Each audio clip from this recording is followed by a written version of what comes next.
who have taken shelter of Krishna. This happens to the devotees as well, even though Sadhu, Guru, Shastra give the guidance not to be so much attached to the external beauty of Maya.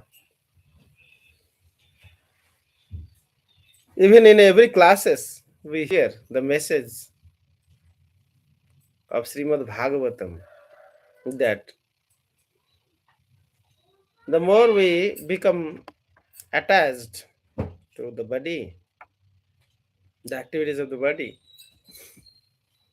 and the activities of the mind, sthula sarira, sukhma sarira. Sthula sarira means this gross body, sukhma sarira is the subtle body, and karana sarira.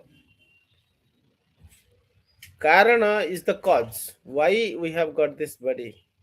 What made us this body like this is Karana. What is that Karana? Karana is our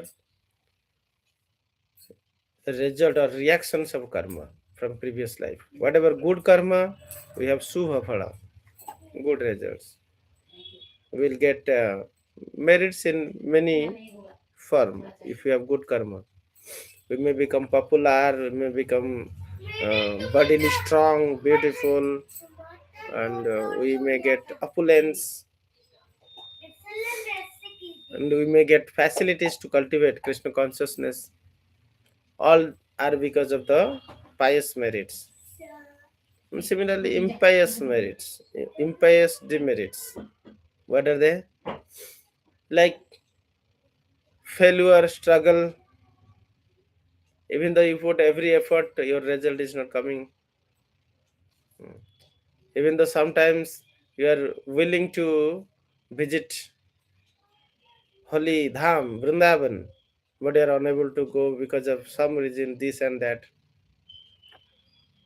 Sometimes you try good things, but that do not happen because of ashubha phala.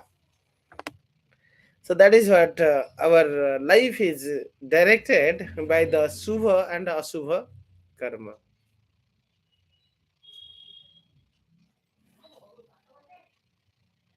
So Prakriti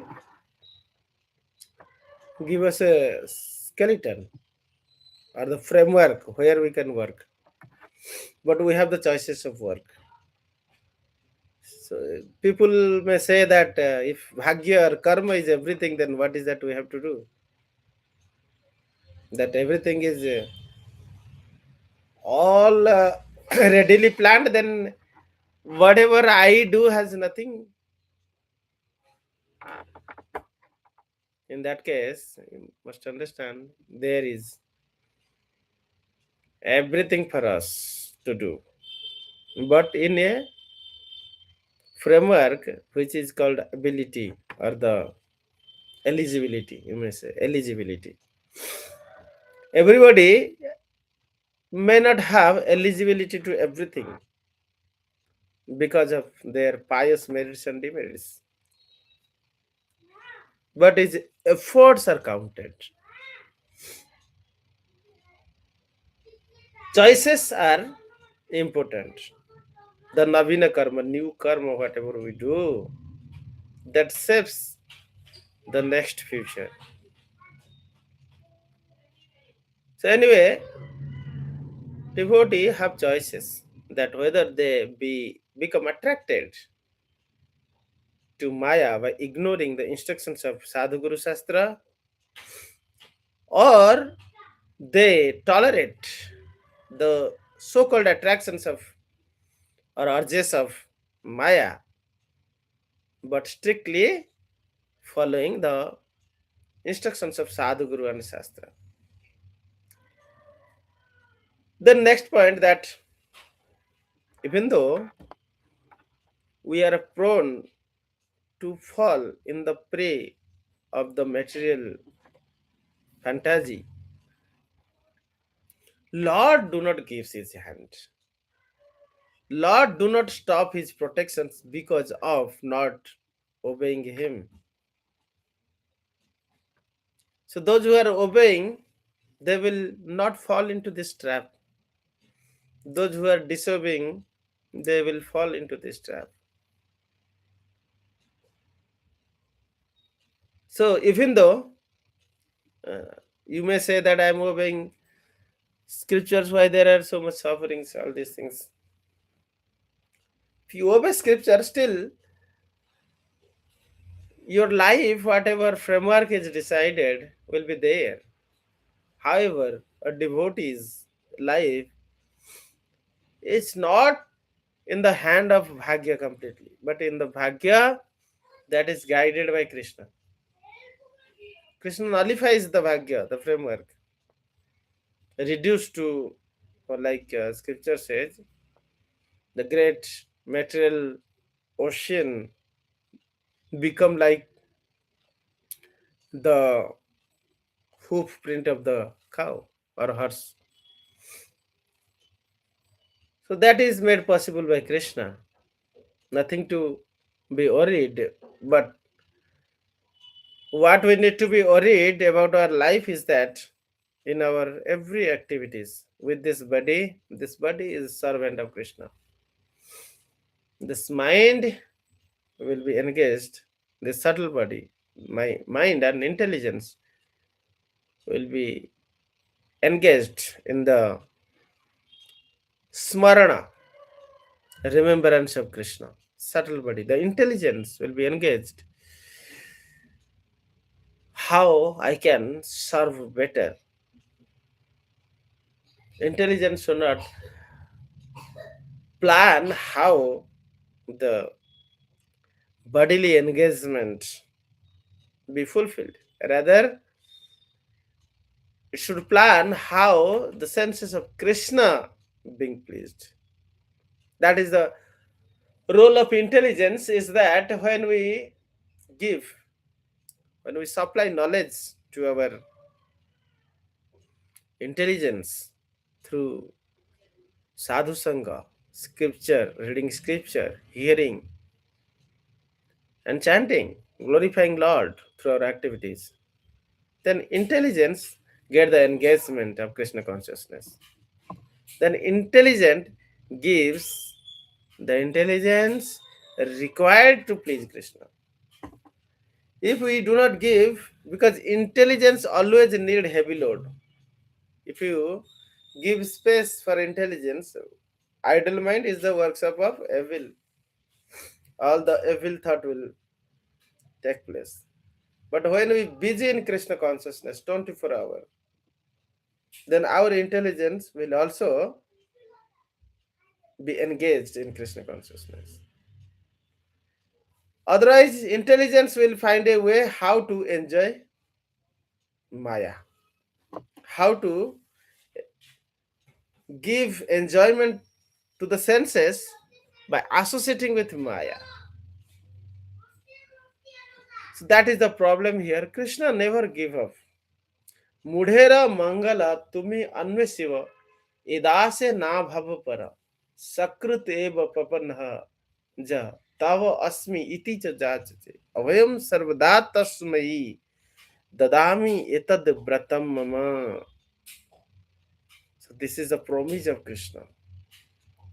Even once somebody started dedicating everything and depending complete under the protections of Krishna without any doubt, hesitations, and fear, Krishna definitely protects him. Abhyam sarvada tasmai. Sarvada means not sometimes. It is not that a devotee will be only protected sometimes and other time he will be left behind. No.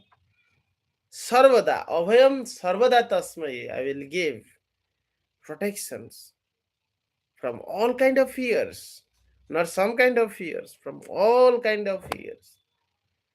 And that is the promise of Krishna. So we need to come to this point of complete surrenderness, how the gopis and Vrindavan have the cows and calves. completely dependent on the mercy of the Lord.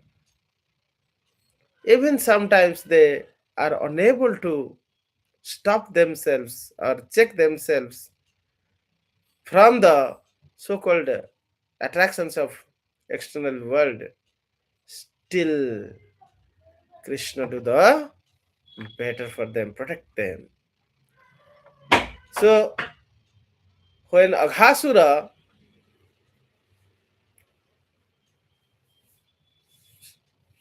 took inside all these Brajas, Gopas, friends, cows, calves, then to protect them, Krishna also entered the mouth of Aghasura.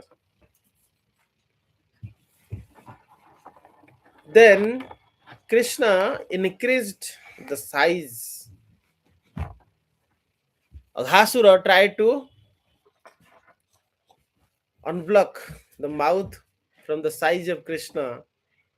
So Aghasura also tried to increase the body. But when Aghasura reached the extent of increasing,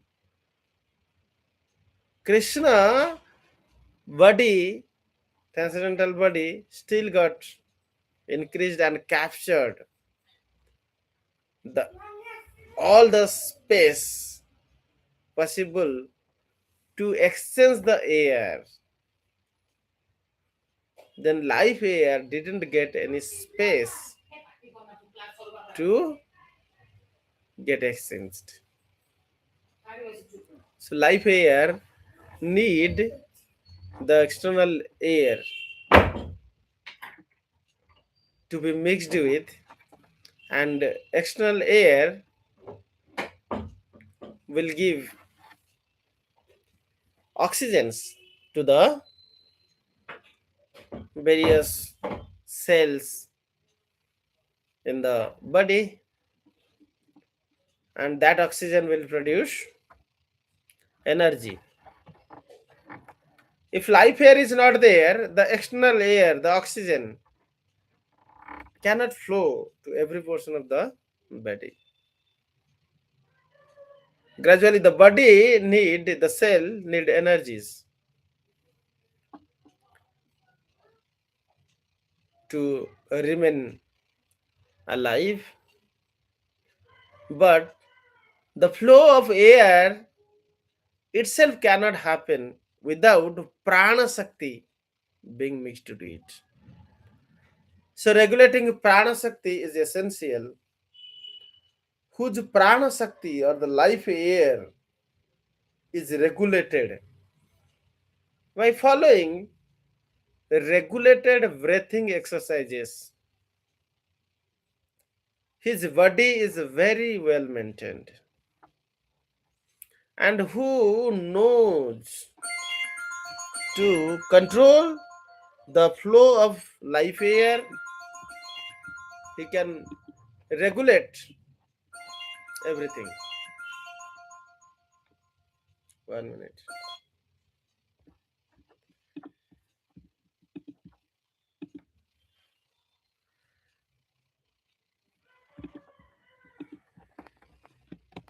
So when Aghasura was not able to go out,